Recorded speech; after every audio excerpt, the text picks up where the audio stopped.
Idol, our top 3, makareceive siya ng combat boots.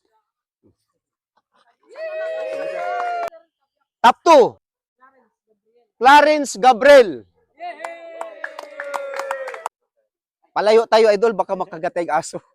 Our top 1 academic awards, Rolando Bolivar. Receive siya ng combat boots and tactical. Sana all.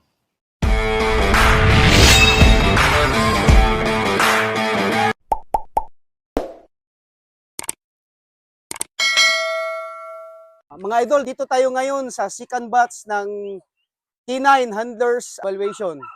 So dito tayo ngayon sa Alfonso Cavite sa SAS K9. Si Master Sergeant Dilim.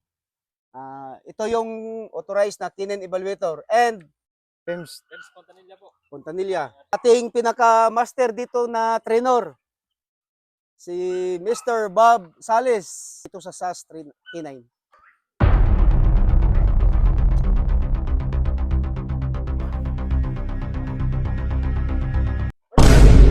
Continue. So idol, sumigaw na yung K9 handlers ng fine. Ibig sabihin, naamoy niya yung explosives.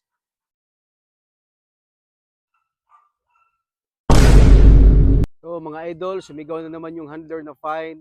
So may naamoy yung aso na explosive.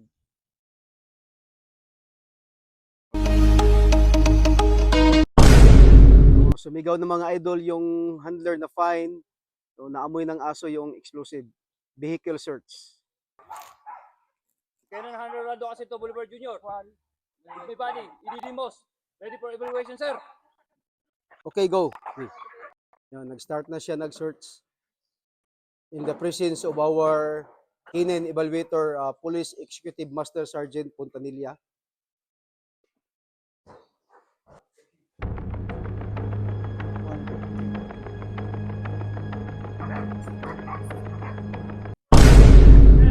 Dito. Okay, mga idol, sumigaw na yung K9 handlers ng fine. Ibig sabihin na naamoy na ng aso ang explosive. Good afternoon, sir. I'm K900 Marvin Balieros with EDD Gilo. Ready to start the evaluation, sir.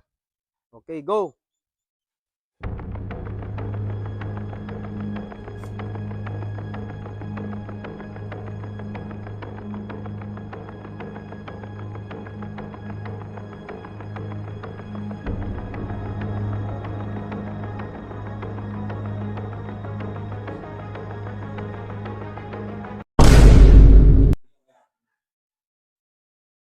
Okay, sumigaw na yung handler na fine. So may naamoy.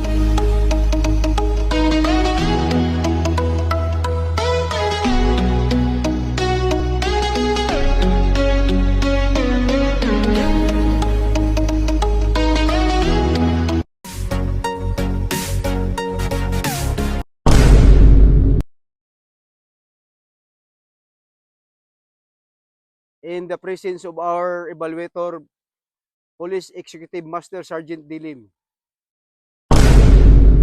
So sumigaw idol yung handler na fine. So naamoy ng aso na may explosive.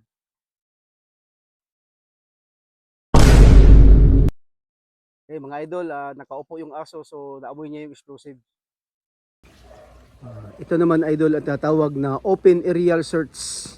In the presence of our K9 Evaluator, Police Executive Master Sergeant Pontanilla.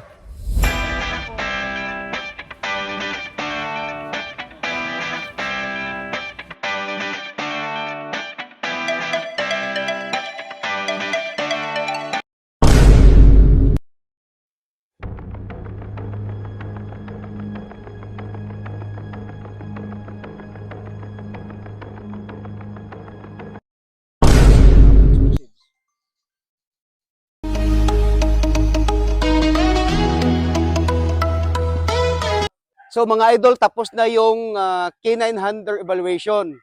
Then in the presence of our Police Executive Master Sergeant Dilim, the authorized evaluator, and Police Executive Master Sergeant Pontanilla, and of course our friend from Cavite Provincial Jail, he is also a K9 handler, Marcelino Kirap, and lastly our K9 expert, a former Afghanistan supervisor of K9 handlers, Bob Salis from SAS.